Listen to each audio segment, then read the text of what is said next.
Hopefully, in her next policy address, she can propose more measures to protect animal welfare. I so submit. Mr. Poon Siu Ping. President, after the promulgation of the policy address, the whole society focused on the large-scale reclamation project, which is the Lantau to More Vision, costing about 500 billion. That's the easy way to obtain land. Well, with the completion of the infrastructure projects and even bigger scale infrastructure will provide more opportunities for the construction sector. As a member for the Labour constituency, I support this proposal. After the announcement of this scheme, there will be a lot of debate in society with a lot of objections. The objections are not purely politically motivated. A lot of the public's concerns are understandable. Microscopically speaking, the rising sea levels caused by global warming, the artificial island would bear the risk would be incalculable. So on a finer level, upon the completion of the XRL and the ACMB bridge, the 1 hour living circle had greatly expanded hinterland for Hong Kong. And some took the view that the government should take a broader vision to perceive Hong Kong's development. Since Hong Kong has such a small territory, how do we cope with population growth? In last year's policy address, I had spoken that the reunion of the Hong Kong families, and since the implementation of 1982, and there's over 1.4 million who came to Hong Kong through this scheme. And after 30 years, the environment now and then are vastly different, whether from the family reunion perspective or manpower development. There is room for the review. And the Lantau to More Vision is one such opportunity to let the Hong Kong government to propose reviewing the family reunion scheme. For the most part of Hong Kong people, 500 billion is a staggering figure, even though the government had clarified that the LTV is not spending 500 billion in one go, is rather as a long-term faces spending. It's hard to dispel the public concern. I don't hope that the LTV will become a polarizing point of society. The LTV, together with the XRL and the Hong Kong Zhuhai bridges, are different.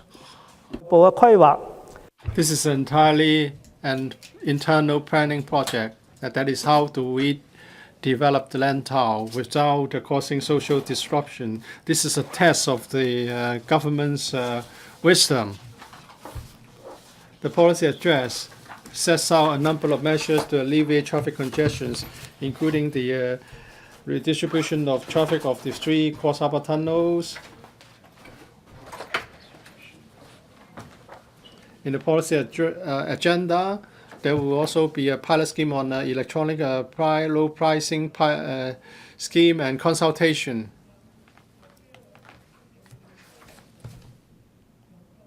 I hope the government would act fairly in treating different modes of public transport and commercial vehicles in setting the relevant tariff. And later, the government would give a detailed account on how to redistribute traffic in the 3 cross-harbor tunnels. At present, even at the WHC, traffic is heavy. Some drivers are concerned that after the new plan is implemented, WHC may be very congested, although that there will be a little bit of improvement to each Eastern Harbour Crossing and the Cross Harbour Tunnel. And the findings of the modeling exercise and the projections might be very different from the reality. I hope the government can give us some concrete data to prove that it will be successful. There are other policies on transport, such as increasing parking spaces for commercial vehicles.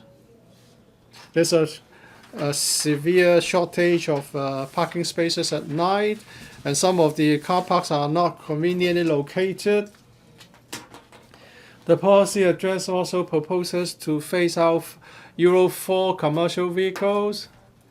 From an environmental protection point of view, this is something that we cannot avoid, that we should phase out commercial diesel vehicles. But the government should consider the costs cost implications for the trade and for drivers. The government should listen carefully to the voice of the relevant trades. Dr. Low Wai Kwok.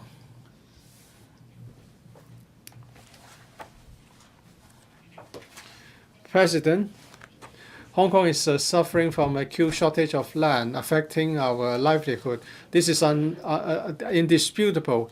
Earlier, I submitted some proposals for the 2018 policy address as the member representing the engineering sector. I would like to see the plans for the immediate, mid-term, and long-term plan to establish a land bank, including reclamations, using carbons, increasing plot ratio, rezoning land, expediting the land resumption and redevelopment, implementing new development area and expansion of new towns, flexible redeploying the land and resources, and also policy objectives set for different industries and trades. The policy address sets out the LTV, Land Town Tomorrow vision, which will involve reclamation at Kao Yi Chow and Hailing Chow in phases, and there will be artificial islands built with a total space of land size of 1,700 hectares, which can be used to house 1.4 million people, and 70% of the residential land will be for public housing. BPA and I welcome this initiative to increase land supply. Unfortunately, some people in the community have demonized the LTV. For example, some non-establishment camp members have moved amendments to the motion of thanks. They use fear-mongering terms. For example, the cost can be as high as 1 trillion, and the fiscal reserve will be depleted, and this will be unsustainable or affect the environment. They want the CE to retract this LTV proposal. And also, the government is asked not to consider reclamation before exhausting all other sources of land supply. So they will do whatever it takes to defeat this particular proposal. Well, a lot of land has been created in Hong Kong through reclamation. In Central, in Yau Ma Tei, Hong Ham, Kwun Tong, we saw the Sha Tin, Tai Po, Chun Mun, Tung Chong, Chuan Guan O. All these new towns are created through cutting mountains and reclamation. And now, since the establishment of the SAR government, reclamation has been grinding to a halt. That's why we have this land shortage. We have created 4,000 hectares of land since Hong Kong was established. 1989, the governor proposed the Rose Garden project, and the airport was commissioned in 1989, and 1,000 hectares of land was created, and there were other projects such as the bridge, Tsing Ma Bridge. All these took only 9 months. We have reclaimed 3,000 hectares of land since 1980, from 1985 to 2000. The scale of reclamation under LTV is something that we have a lot of experience for. We have the prosperity because we did the reclamation in the past. If we do carry out reclamation now, we'll have a bright future. In the future, there will be land for the third runway. There will be land for private and public housing. There will be job opportunities, and we are going to get a third CBD. It will help us to establish ourselves as an innovation and technology hub.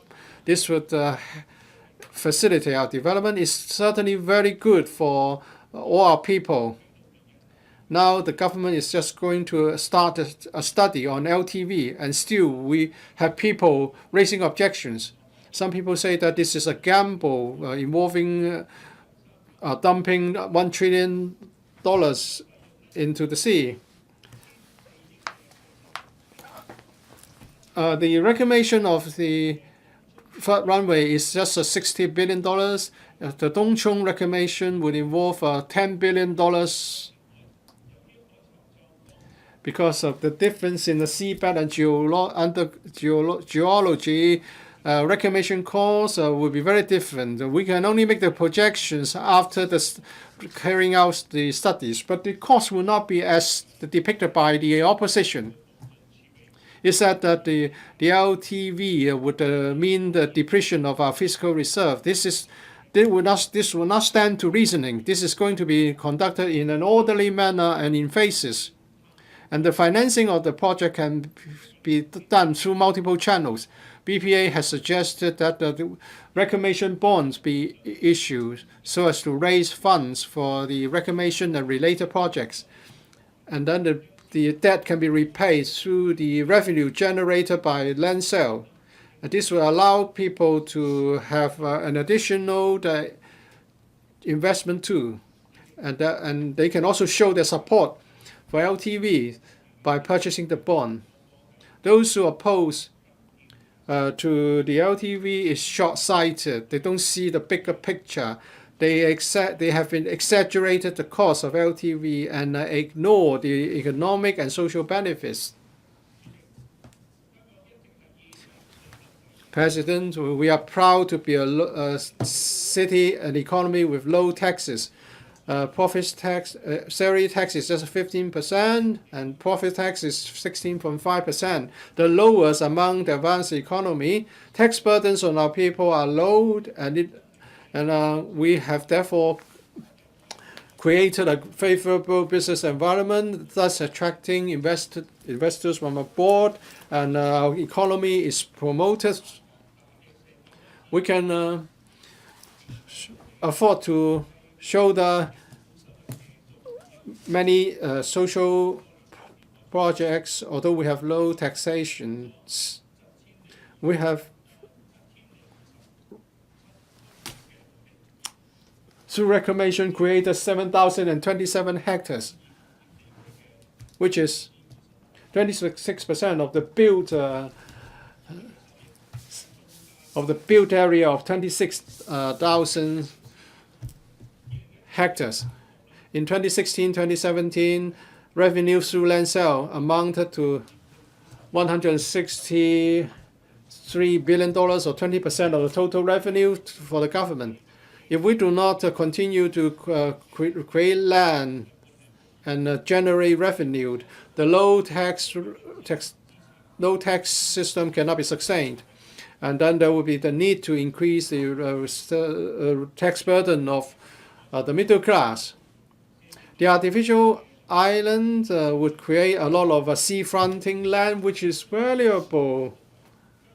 The artificial island is also the location for our third CBD, and it's close to the Hong Kong-Zhuhai Macau Bridge, and the transport network will be well established. It's established. That is estimated that there will be 153 million square feet of premises. Given if we apply a very conservative land price of 6,000 to 8,000, there will be $1 trillion in revenue through land sale. So this project will not trigger any financial crisis. Actually, it's a revenue gain, and there are also tangible and intangible benefits that will benefit all people in Hong Kong. It's also said by those who object that it would create an ecological disaster.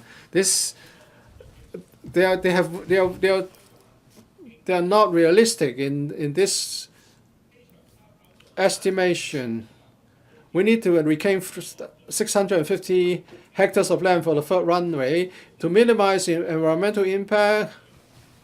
The airport authority has used a deep cement mixing technique to prevent the escape of polluted earth.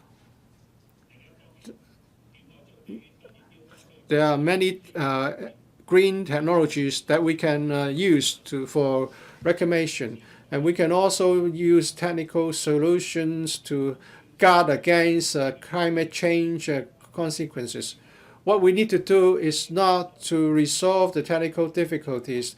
The most important thing is the determination to solve this long-term problem of land shortage. Land development sometimes very often take more than 10 years, and infrastructure would even take a longer time to complete. According to the SAR's government's estimation, even if we can start the relevant studies soon, we can only start the LTV by 2026, and the first batch of housing units will only be ready for population intake in 2030. So we should start very soon. And on the 6th of November, 36 economic academics from tertiary institutions issue a statement saying that the LTV is very affordable and it's a very good investment. And they said that many people would only let their emotions cloud their views. Well, this is an insightful opinion. BPA would like the government to be decisive. Please tell us the details quickly, and then funding applications should be submitted for the study to be conducted so that we can resolve the short-term housing shortage problem, so that Hong Kong people would enjoy a bit better living environments earlier. And I'll now turn to the planning of new railway lines and infrastructure projects. According to the 2014 Railway Development Plan, the horizon is over. There will be 7 new railway lines by 2031. But so far, we are not given the concrete timetable and plans for the 7 railway projects.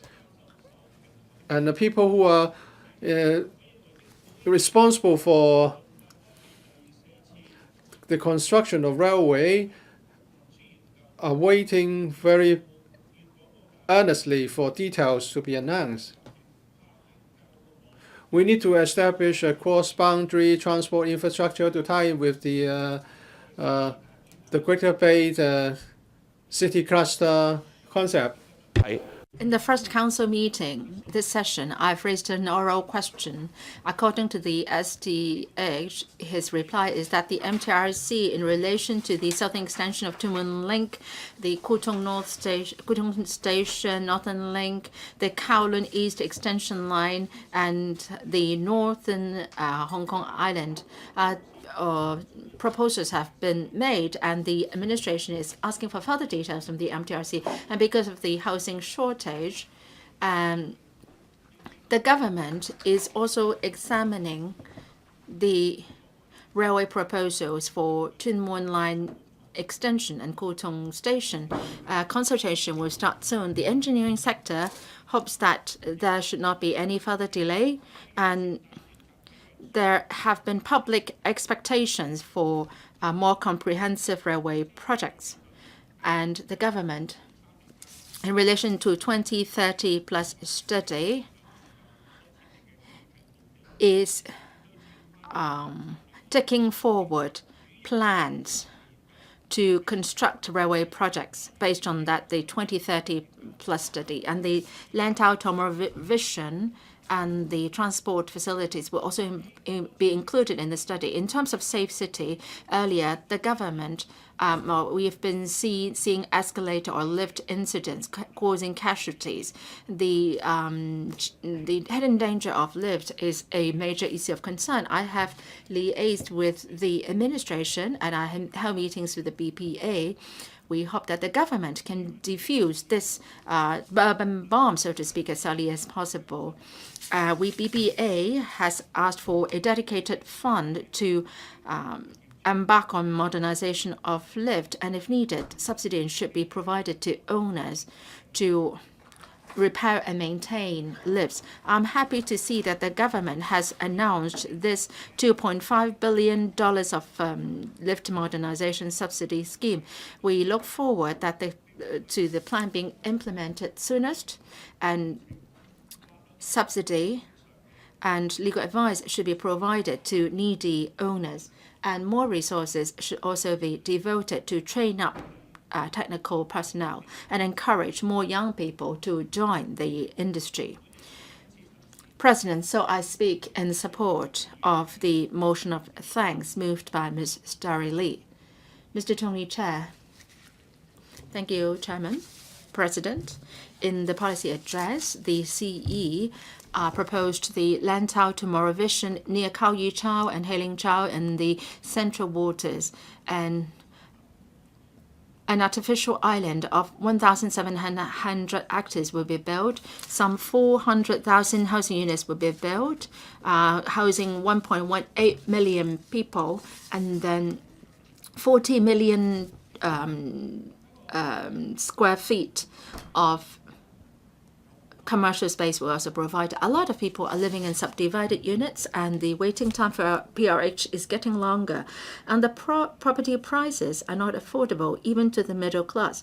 And it's even more difficult to get a HOS than winning the Mark 6 lottery. So we should support this Lantau to Moravision. But then the opposition camp members, while lacking data, are coming up with distorted arguments to object to this long-term proposal to increase land supply. They are objecting to the funding for the study. One of their reasons is that the task force on land supply has not submitted its final report yet, and the CE has jumped the gun in announcing the relevant plan, and this is very irresponsible. It's going against procedural justice. Now, in reclaiming Eastern Lantau, well, that was first discussed before the reunification, and the conceptual and feasibility studies were conducted, and after the reunification, studies are still going on. And the new term government is planning to conduct independent planning study, and the objectors, the opposition camp said, no, that should not be done. And they said that they will filibuster on funding application for the study. People are misled into believing they should shelve the plan. This is what I would call irresponsible and going against procedural justice. There is another suggestion saying that the reclamation project will deplete the public coffers. We have a fiscal reserve of $1.1 trillion, and we have an annual spending of $500 billion, and $120 billion are on capital works and non-recurrent spending. Now, it takes years for the artificial island to be built, so the payment or the cost will spread over a long period, and it will not pose a heavy burden on the public coffers. When in the colonial days, $160 billion was spent on the 10 core projects under the Rose Garden plan. Every year, the government spent $40 to $50 billion. Now, based on this ratio, the spending was much higher in ratio than the present proposal. For the Rose Garden project, we are talking about reclaimed land of 2,200 hectares, much higher than that for Lantau to Moravision. But then ultimately, Hong Kong didn't go down the drain. And if back then we were too worried and we have not built the new airport, the Western Harbour Crossing, and the Lantau Link, what will happen to Hong Kong now? For people who are objecting the plan for financial reasons, would they also be calling to a halt to the government's plan to cancel the offsetting mechanism under MPF and not to implement universal retirement protection? No. Well, the public funds involved in these other initiatives will even be bigger, and there will not be income generated. Now, in my Facebook, I said that building artificial island will make available a lot of housing units and commercial space, and some $600 billion will be fetched in land sale revenue. And some opposition camp members said that I have overestimated and my assumptions are wrong. Now, pending the detailed planning of the government, any relevant data are only arrived at based on assumptions. Let's not forget that creating land by reclamation can also fetch in revenue. Recently, some academics and those from the sector have made some estimates on the land sale revenue. It's estimated that there will be some $800 billion to $1 trillion to be fetched. So my estimate is on the conservative side. Some opposition camp members also are linking the project to new immigrants. They try to drive a wedge in the society. And on my webpage, I've said that even if we have the freeze of the population at the present $7.4 million, and if the living space per capita is going to be increased by 50 square feet, and including the support facilities, we need an extra 2,000 hectares of land. Now, the living space per capita now is only 161 square feet. Well, just not even half of Singapore's. And in recent years, Singapore has also required that the private flats should measure average 900 square feet. Singapore is smaller in size than Hong Kong. Well, where did they get the land? Well, it's because they create land out of reclamation. But what is most outrageous reason cited by the opposition camp members is that by building the artificial island, we are continuing with the high land sale price policy, and the government is colluding with the business sector. Now, if we don't create land, increase land supply, then that will jack up property prices.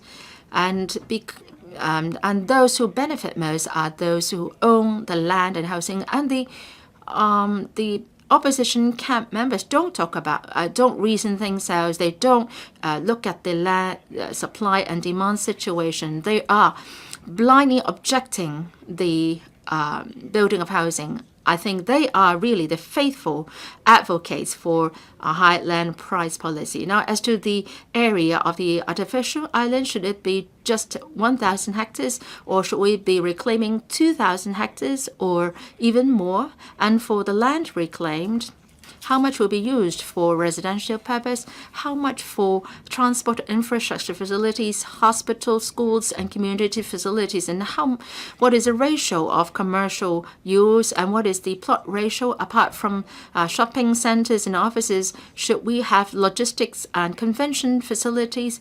Should we be building? How much will it cost to build the cross-harbour tunnel and the railway? And how high should the seawall be so that we will not be affected adversely by the super typhoons? And how should we work on preservation of ecology? We have to discuss these. Well, we need independent, objective studies before we can collect we can come up with the relevant data and information so that we can have an informed discussion and decision. We should not just guesstimate and criticize the project. There is another suggestion saying that this is a long-term solution which cannot resolve immediate needs. And they criticize that the PA for only proposing long-term solutions and lacking short and medium term solutions. If you don't work on long-term plans, all of us will suffer. And the government would like to rekindle hope, but then the opposition camp members would like to shatter our hopes. I hope that the government can make a decision after discussions, and they should apply for the funding for the study to the LegCo as soon as possible. They should not bow to unreasonable accusations and criticisms, so that we can have better data and information to decide on whether she should support this proposal and the scale it should be. Now, in terms of the measures to increase housing supply in the short and medium term, the PA proposes to expedite the development of brownfield sites, and there is this proposal of the land sharing pilot scheme, and various transitional housing should be built, and the redevelopment of the civil servants cooperative building housing scheme should also be embarked upon, and then there should be streamlining of the relevant approval procedures. I've made similar suggestions in the past. In the interest of time, I would be speaking on some of the proposals. The PA proposals that a whole industrial building can be converted into transitional housing. The Buildings Department has issued guidelines in relation to the provision of transitional housing in terms of ventilation and so on. And I have been agreeing to that. But then there is this a period of 5 years that seems too short. And industrial building owners will not be incentivized to participate. The government may worry that if the period is too long, then it is not transitional housing. But what we are talking about when we talk about transitional housing is those who live there will live there for a short period, and after a certain period they can buy a house. But then for the building itself, it can provide housing on a long-term basis. Well, if we don't have a need for transitional housing in the future, then such type of housing will disappear. As for streamlining vetting procedures, I hope that the government can implement that as soon as possible, and every frontline officer should be asked to do so. A lot of those in the sector have reflected to me that even for a simple amendment of the plans, some of the government officials are very bureaucratic. They are are lengthening the process, and if it involves different departments, they are passing the buck to each other, and as a result, the housing supply is delayed. Now, in helping the middle class to buy a home, it seems that the PA is silent on that. It has not taken on board my view on reactivating the sandwich class building scheme. I hope that the government can revisit the asset limit for different types of housing, and different groups should be differentiated. So there should be a real housing ladder to be re-established. You should also consider my proposal to establish a waiting list for SSF, and those who have been denied a flat after many rounds of draws, they should be given priority in getting a flat. So people can really feel that they can get a flat ultimately. So I would like to talk about safe city and transport housing. So on the redistribution of traffic on the 3 harbor crossing, I point out that there were no assistance to the congestion issue. So I will not repeat it here. However, I must say again from the previous LegCo term that we must commence the overall strategy study.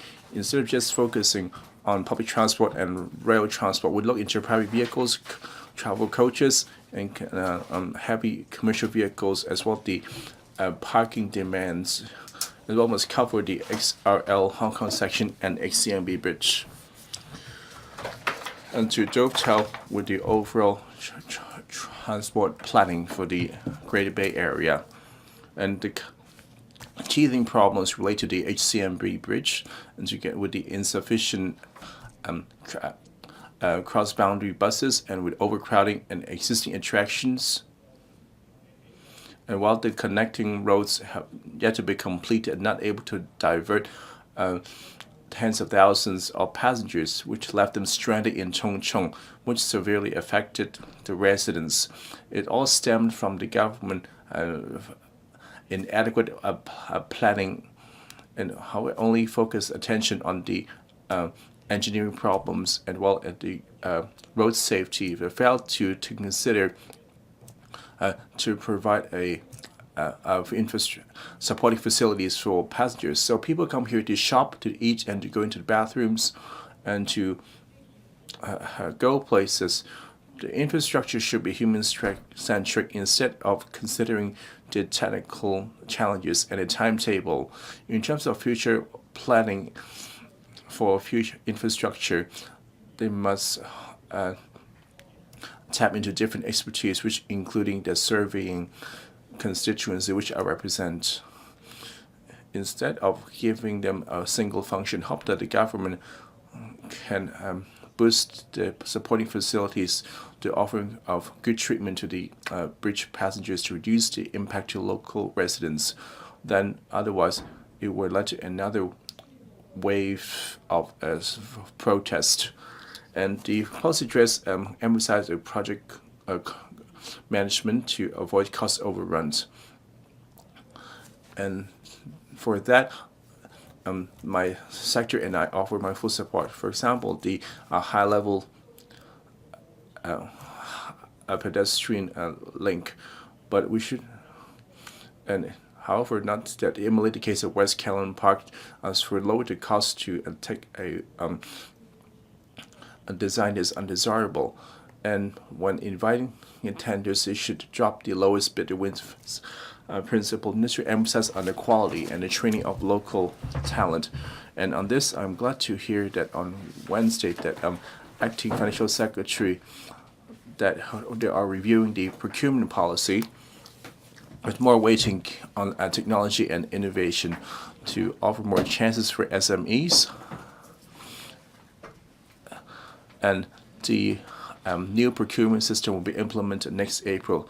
And on this, I welcome this measure. There's much mention on environmental protection. 2 days ago, the Secretary had announced the municipal waste charging plan. As the chairman of the property management industry, I care about the details of the implementation in private housing estates. Those in a building management have asked me, must the waste be separated into different bags before they can be thrown away? To avoid littering, that all the public spaces in the housing estate must install CCTVs, but we hire more people to watch to monitor the footage. What to do in case of breaches? Must we call the ABD to report?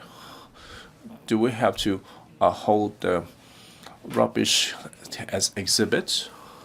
They're very concerned and have lots of questions.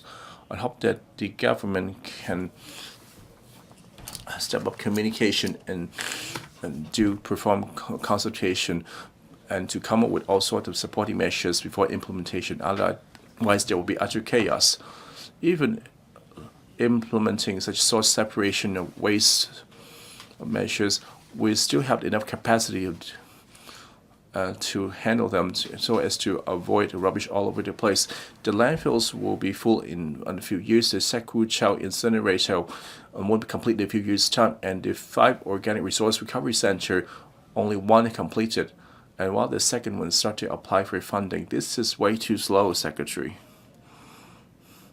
The government should make up the mind and expedite it. As for using INT of the spatial, the CSDI, that other governments had rolled it out for some time and set up a dedicated department with dedicated staff. And Hong Kong is quite slow in this regard. So who will take lead in this? And the departments and the officials have enough authority to force take action after deliberations. I speak to object to the members' amendments motion. Mr. Wong Kwok-kin. I speak to support the motion of thanks. I believe this is a policy with vision.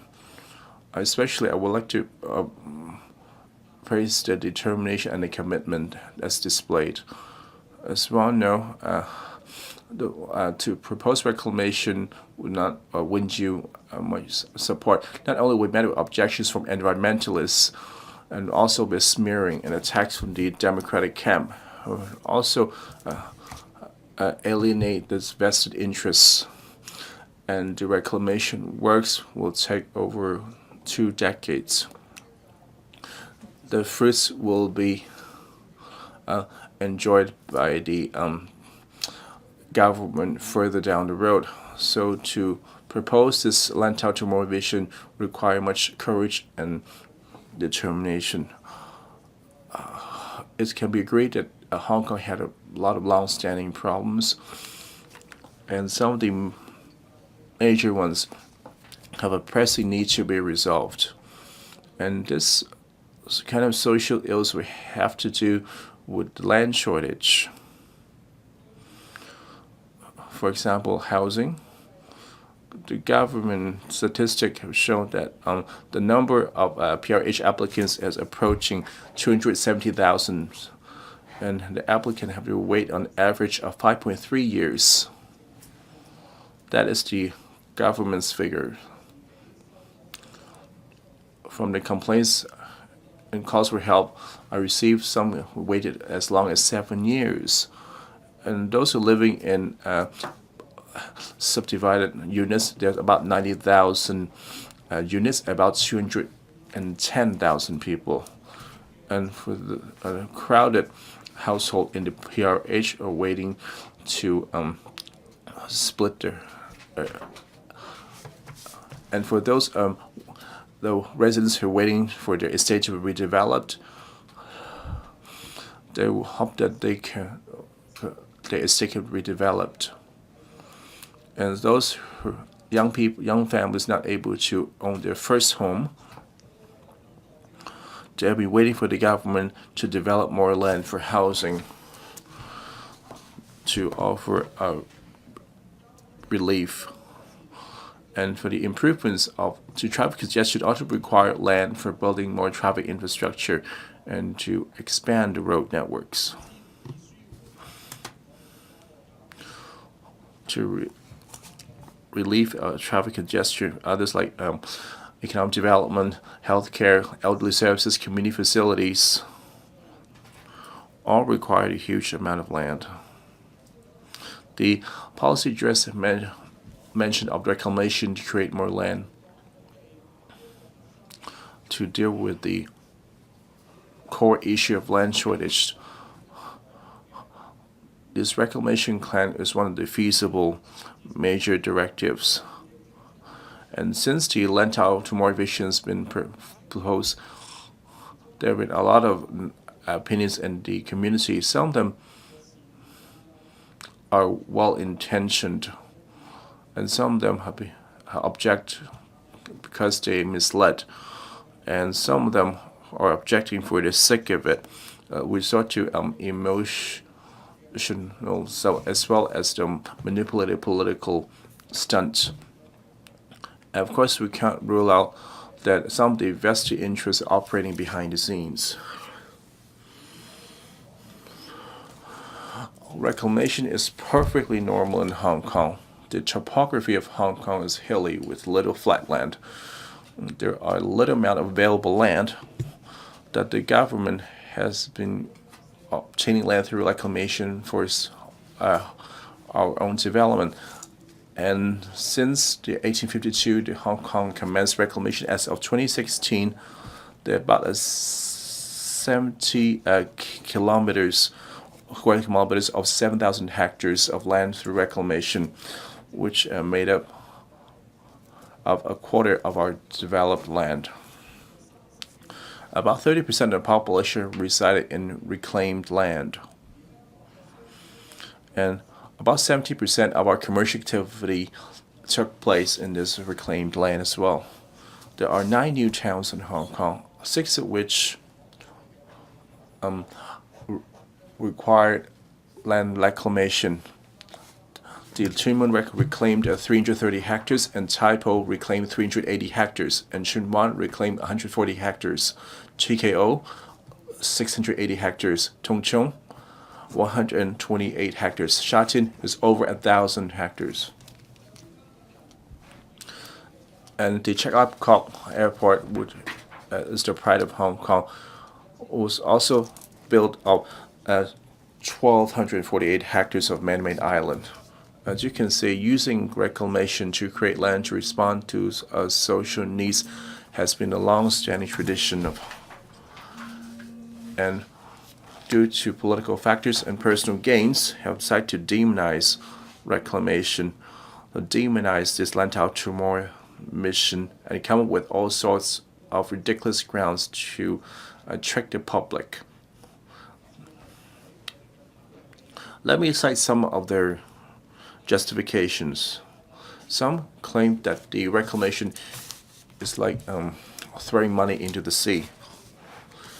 Please don't forget that over a quarter of our development from reclamation took housing about 3 million people, 30% population, and 70% of the commercial activities. And even the LEUNG building was also built on reclaimed land. And we have also actual examples of throwing money into this sea. In 2011, and there's old lady Chu who claimed to represent the Civic, which is represented by a Civic Party lawyer to apply for a judicial review on the Hong Kong-Zhuhai Macau Bridge. They called for years of delay to the bridge, and the cost overrun by $6.5 billion. And $6.5 billion is the money that will throw into the sea. And the Civic Party still own Hong Kong people and convincing explanation. Recently, the Civic Party claims to conduct an opinion poll citing their percentage objectives over this Lantau Tomorrow vision. Based on its past record, they would object to every infrastructure project. They would object to XMLL, they object to the HCM bridge. The opinion polls conducted, how credible are they? And a second objection grounds was that the Tomorrow Lantau vision will deplete the public coffers. Let's do some actual math. I'm not the expert. We can do some rough sum. The expert estimated that the total cost is about 500 billion. If we separate it by over 25 years, will on average only cost a few billion every year, and compared to the 1 trillion of our reserves, and together with all kind of a reserve fund, that would over 4 trillion. Well, we can well afford the cost of reclamation. And don't forget the land created can be sold and the cost can be recouped. And reclamation can solve this very important issue of a land shortage. On this ground alone, it's a worthwhile project. And objection ground number 3, the artificial island would not be able to withstand natural disasters. Let's look at Kok Ka, which is an artificial island, and Hong Kong-Zhuhai Macau Bridge, which includes 2 artificial islands, and look at how they fared in the wake of the 2 typhoons, Hato and Mangkut. So that's the proof. And objection ground number 4, we should resume the private agricultural land and brownfield sites in the NT first. We should not go for reclamation so soon. Well, this is actually a non-issue, an attempt to mislead the public. The government proposes LTV, but it's never been suggested that this will take the place of developing agricultural land and brownfield sites in NT. Actually, from paragraph 66 to 70, it's about development of brownfield sites and private agricultural land in the NT to cope with the demand for land. We need to have a short-term, immediate-term, and long-term measures. Recommendation is for the longer term. For the short and intermediate term, we will need to use agricultural land in the NT and brownfield sites, or even the Fanning golf course. We should consider all these to meet the urgent short-term needs. The opposition have advanced the ground of objection by the misleading people that we should go for brownfield sites first. Resuming brownfield sites and NT land in terms of cost and in terms of time would not be more cost effective than the reclamation. In 2008, we started the Northeast NT development project, and the opposition and green environmentalists objected to that project, and they want to preserve the operation sites there, and also they want the villagers to be rehoused.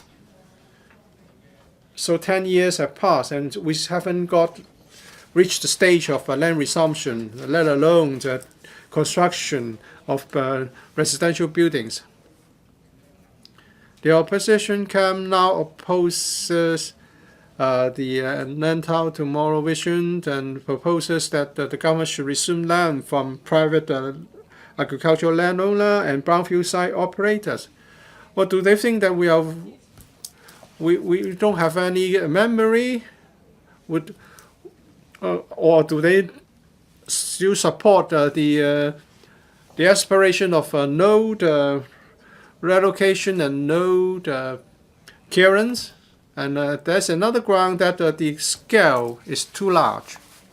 The Lantau Vision Tomorrow is just a concept, it's just a vision. The construction period will be in phases. It will cost more than 10 years. I believe the government will take into account the actual circumstances of the time, economically, financial status, and actual demand in adjusting the scale, actual scale. The government hasn't started the advanced feasibility study. It's not meaningful to discuss whether 1,700 hectares of land would be too big a scale. And there are other very unreasonable accusations, such as the Dr. KWOK Ka-ki said that the project would just facilitate mainland companies in selling the sand, or it would only attract construction companies coming over to do the job.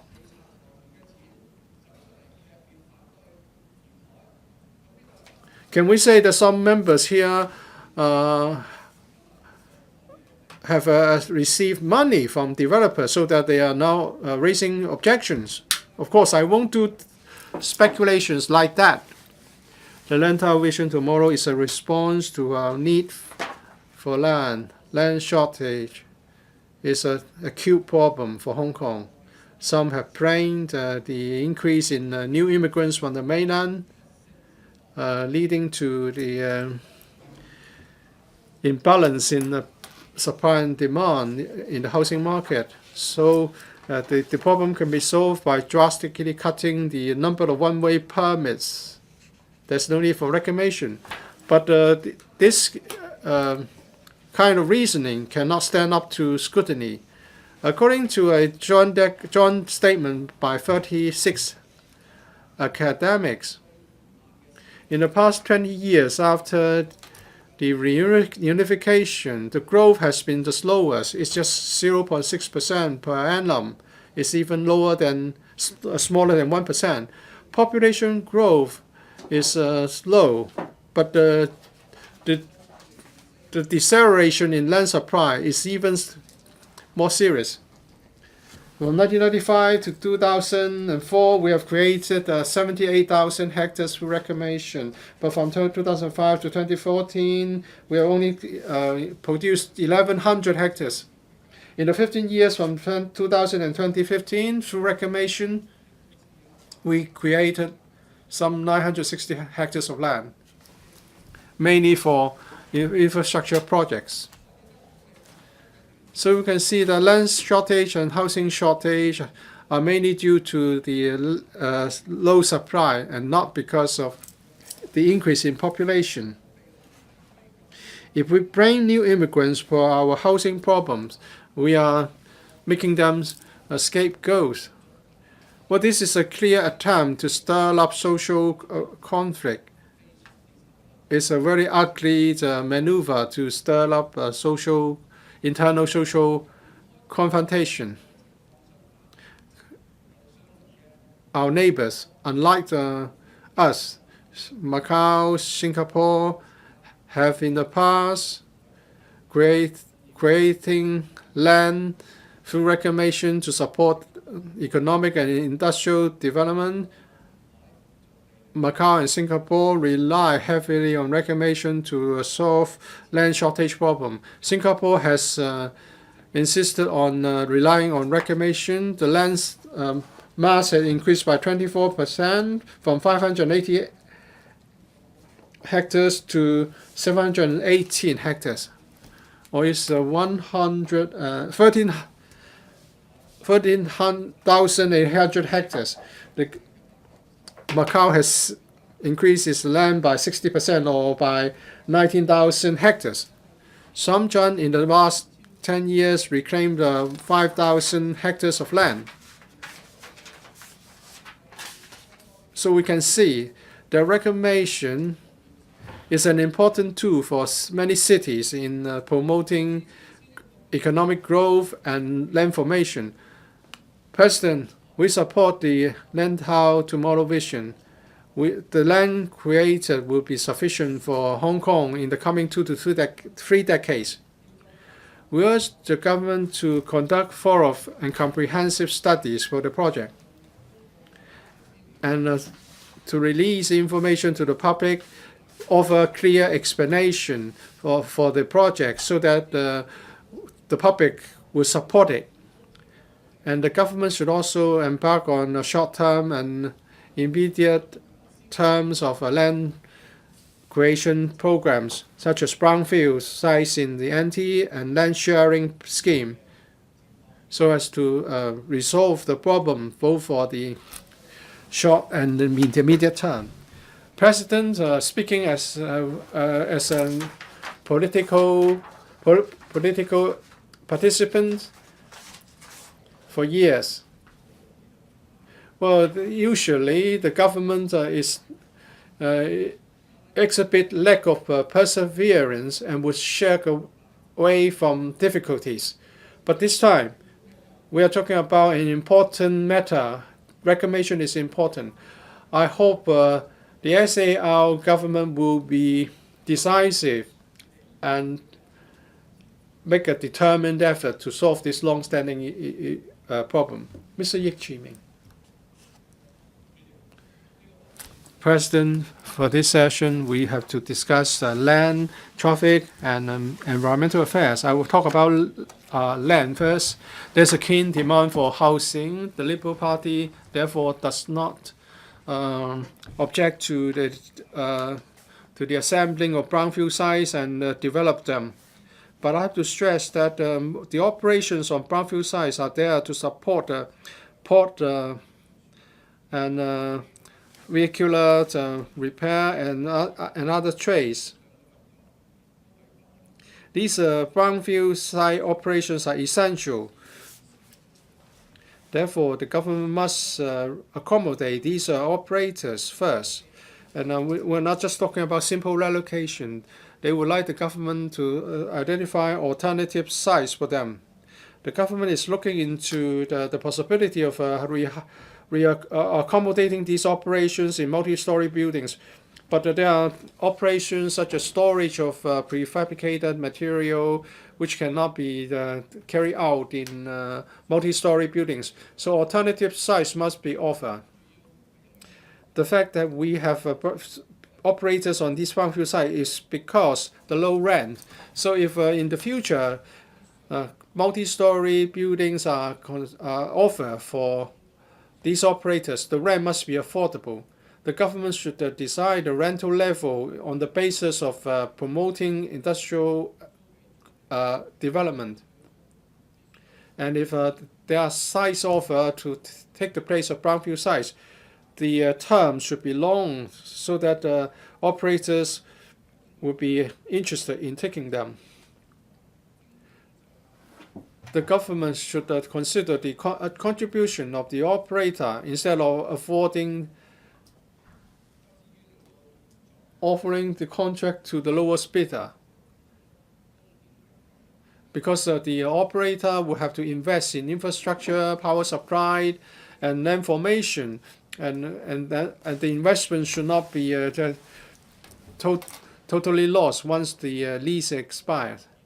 I have to stress that SMEs in the logistics industry are the victims of the revitalization of industrial buildings, because the result of revitalization is that they are evicted and the rental has increased very significantly, adding to their operating costs.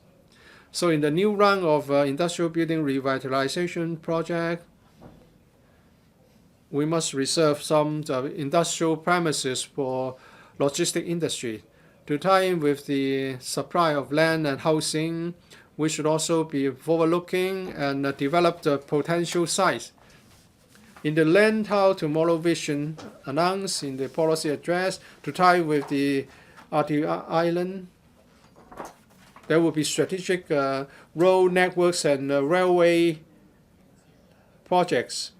This is an approach advocated by the Liberal Party. In the past, the government only decided on the expansion of a traffic network that taken into account the population and development levels. And very often transport infrastructure lags behind.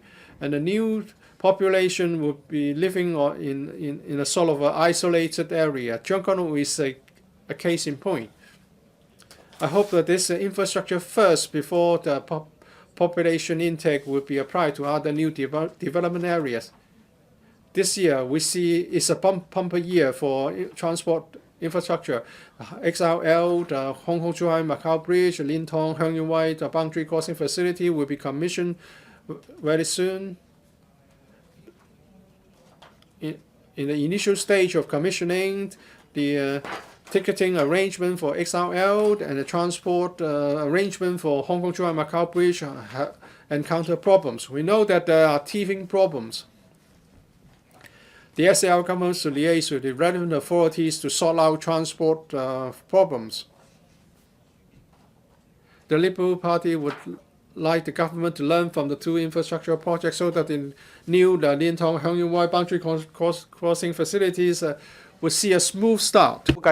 To ease the cross-harbor congestion, the government plans to lower the toll for WHC and increase the toll for HC-CHT. So these measures will target private vehicles and motorcycles. The Liberal Party thinks that this is a major improvement from past proposals, that because it includes lowering the toll for WHC. For this new redistribution traffic proposal, since CHT takes up the most strategic position and has the best network, from the traffic management perspective, it should come with the highest toll to achieve the redistribution effect, because motorists will, based on the journey time, the toll, and the convenience in opting for the best tunnel. So any proposal that can level out the tolls of CHT, WHC can help.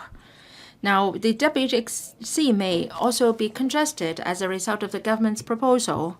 Now, the WHC, motorists using the WHC will lose this option.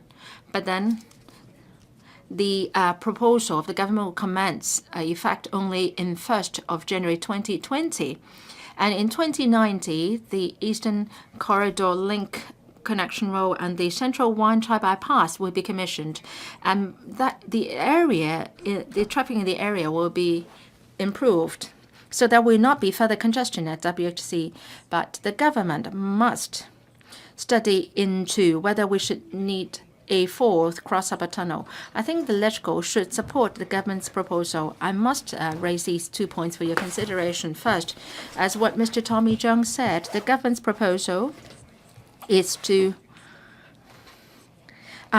take back the power of the WHC to adjust the tunnel until 2023. Before then, the WHC can only implement the existing toll policy. Second, if the government's redistribution proposal is not passed, then that means the plan to waive the toll for franchise buses cannot be implemented. So those who are using WHC through franchise buses cannot benefit. So I hope that the Liberal, you can consider accepting the government's proposal on the redistribution of traffic among the 3 tunnels. In order to encourage the public to use public transport to cross the tunnel, the government is also proposing waiving the toll fees for franchise buses to ease pressure on rate fare increase. The proposal is well-intentioned, but like the fare subsidy scheme proposed last year, that was also a mistake because you are not treating all transport means fairly, and the proposal doesn't include the estate coaches and also the PLB and GMB, and they serve also Hong Kong people, and they are to supplement franchise bus services. Now, in terms of the estate coaches, they are governed by the Transport Department in terms of their journey, their fare, etc., in order to encourage more people to use public transport.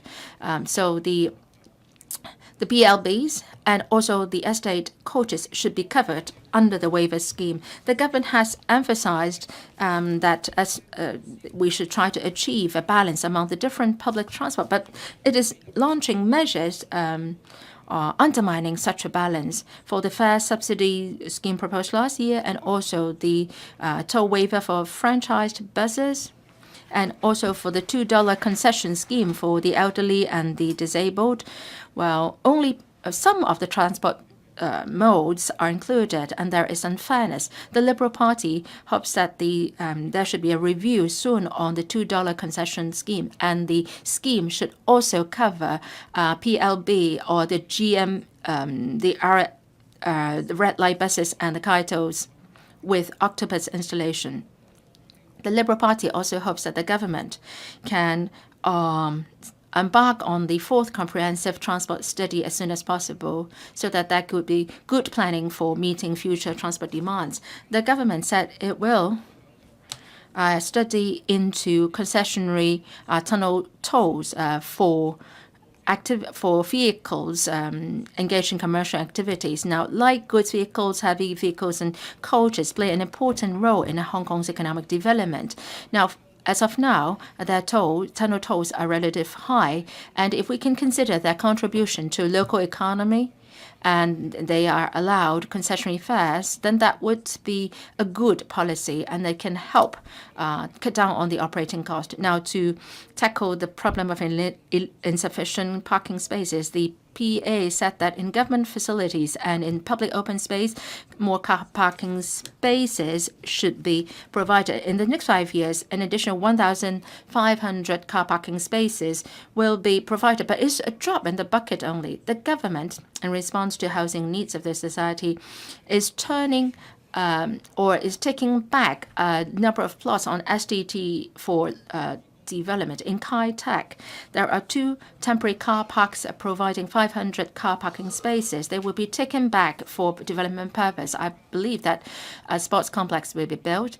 The Liberal Party hopes that there should be review or study on car parking spaces. The Liberal Party also urges the government to shelve the plan to demolish multi-story car parking buildings, and it should provide more car parking spaces, and there should be more roadside parking spaces for commercial vehicles, and also public labourers should be allowed to park at the terminus overnight.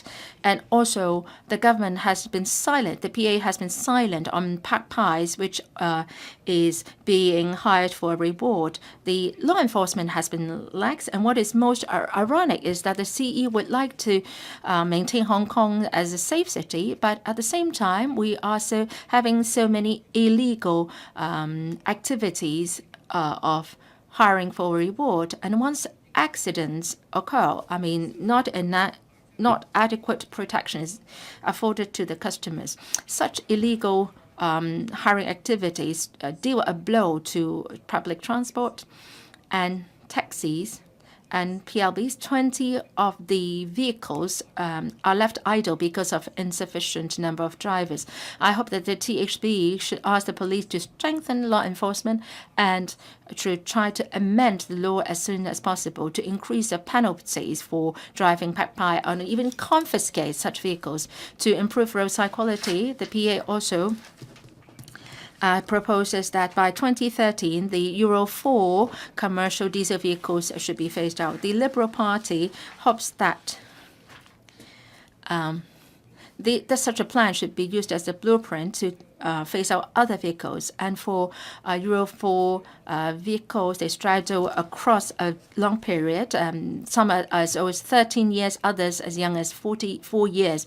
For the ex gratia payment to be distributed by the government, I think the disbursement of the allowance should be done based on the lifespan of the vehicles, encouraging drivers to replace the vehicles as soon as possible. I hope that the EMP can talk to the sector about this. What matters more is that such plan should minimize impact on such commercial vehicles. The sector has asked me to reflect to the Secretary, since the Euro 4 models come with a lot of problems and they're not fit for their use. They hope that you can implement the plan on PLB as soon as possible. So I speak, Mr. Ma Fung Kwok. President, yesterday I spoke on Lantau Tomorrow Vision and I showed my support. And today I would like to talk about revitalization of industrial buildings and recreational facilities. When the plan was announced earlier, there were a lot of activities of buying out industrial buildings, and many performing groups and sports groups operating in industrial buildings are being affected. Performing groups are affected because the landlords are not renewing their tenancy or they're increasing their rental, and also many reports have been made to the Land Department asking for frequent patrols, and the performing groups are forced to move out. Now, the rental is very relatively low in industrial buildings, and the unit is more spacious. So many performing arts groups and sports groups have chosen to operate in industrial buildings. But since the implementation of the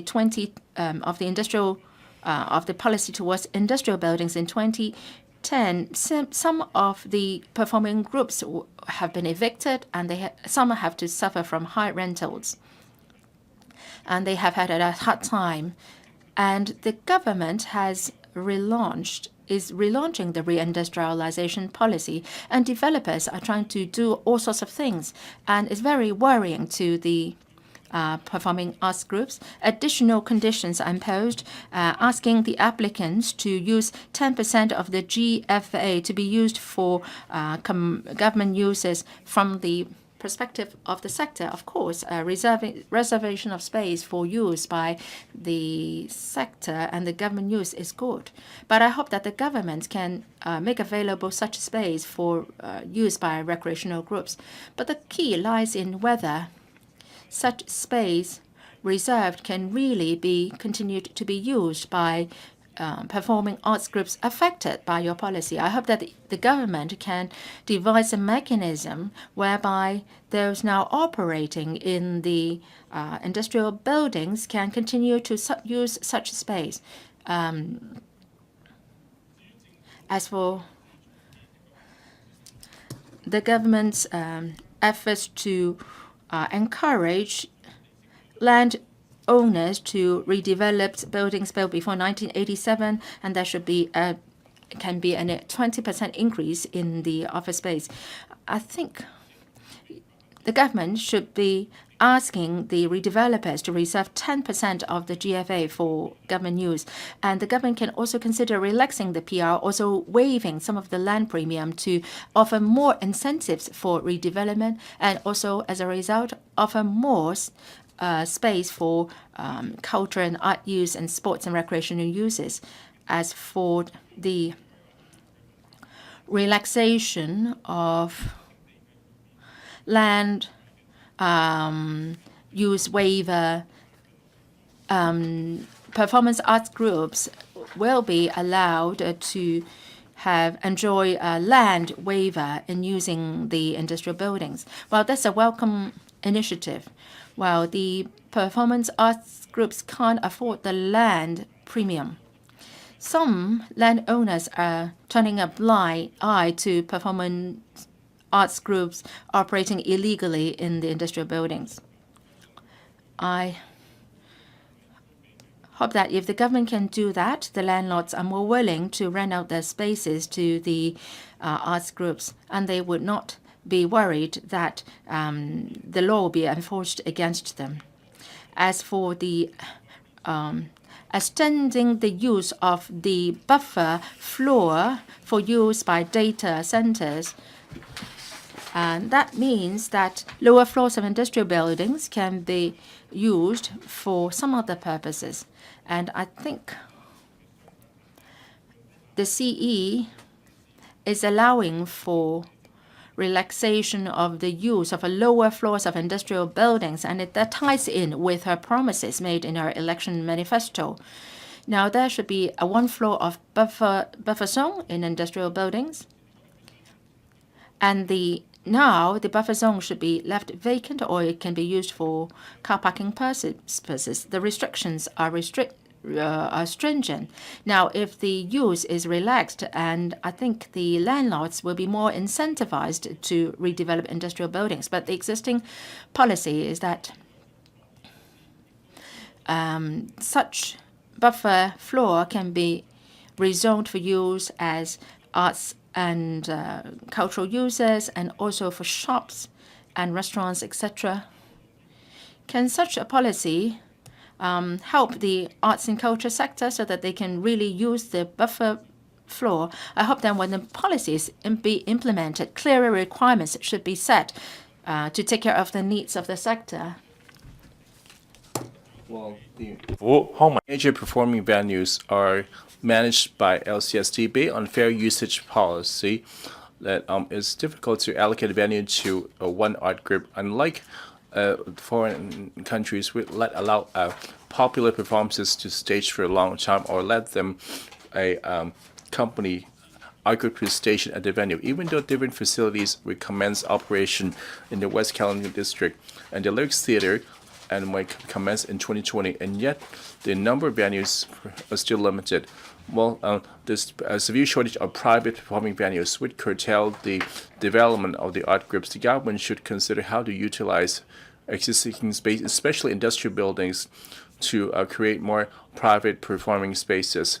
The policy address is a step in the right direction, and some of the measures will require government to further consider and take forward, including, while on the premise of fire safety, to expand the non-industrial uses to allow for education and studio to respond to industry sectors' aspirations. And I would like to touch on sport as well. Whether this and the previous government had made a major input in the venues, but also immense the Kai-tak Sports Park and reserved 20 billion to renovate and add more sports facilities. And would also increase funding to the Elite Sports Training Fund, and as well devoted 30 million on a 5-year plan on team sports. While with the further enhancement of hard and software, we are seeing results. In this year's Asian Games, the Hong Kong delegation achieved the best result, achieving 8 gold and 16 silver, with 46 total medals in particular. And the basketball have clinched their first medal in Asian Games. In the squash, our champion Lee Ho-ming had with the male singles have a gold and silver medal, while they managed to catch up in the semifinals to capture victory. As you can see, our athletes are a very strong psychology, which demonstrate the results of the elite training program. President, since the Kai-tak Sports Park will be completed in 2023, the government should consider improving the water quality in the neighborhood, and can set up a permanent and a sizable international water sports center to let a canoe and dragon boats and windsurfing sports to be conducted in that water, so as to compensate for the lack of water facilities in the park, so as to let Kai-tak to become the sports hub. And the Kai-tak waters can enjoy the breathtaking views of the harbor, so it could be a great appealing location to the water sports. And in Chu-Hai, for example, they're proactively building large water sports activity center. If the government rests on their hands, they will only fall behind and let other take this opportunity. For other major sport events like racing, boat racing, and flying, the government should consider offering support and developing them. I very much support the government to conduct the feasibility study on the Sunny Bay reclamation to reclaim 60 to 100 hectares for recreation use. I should consider that the future population would rise to 1 million to meet the future needs for leisure services and sport development. The government should consider to develop a second sports park in Sunny Bay. And from the Kai-tak experience, from inception to implementation, will take over 10 years. And the land from Sunny Bay reclamation, due to height restrictions, difficult to build tall buildings, and there will be so developing the sports facility will be a way to go. On one hand, it can boost the supply, and would also to accommodate some facilities. For example, motors, cycling course. So the early preparation would be prepared for the future development able to meet the future demands for sports facilities. Next, I would like to talk about the relationship between Greater Bay Area development and arts and sports. With the commissioning of the HCMB bridge, the Greater Bay Area will become a 1-hour living circle, and with regional synergies, we can anticipate to become enjoy an excellent lifestyle. And of the 9 cities and 2 regions will share the same culture roots. And Hong Kong, as the international metropolis, international financial hub, and the Asian cultural hub, had attracted different cultural institutions. Hong Kong advertising, construction, and digital entertainment, music, films, and publishing. As for the creative industries, have been very well received at home and abroad. Since the opening of China, the Hong Kong arts and creative industries have made an important contribution to the mainland, and Hong Kong culture, the Cantonese songs in Hong Kong movies had been the mainstay in China. in the Greater Bay Area development, the arts and culture and creative industry will have huge potential there. That will include setting up regional arts groups to serve the Greater Bay Area.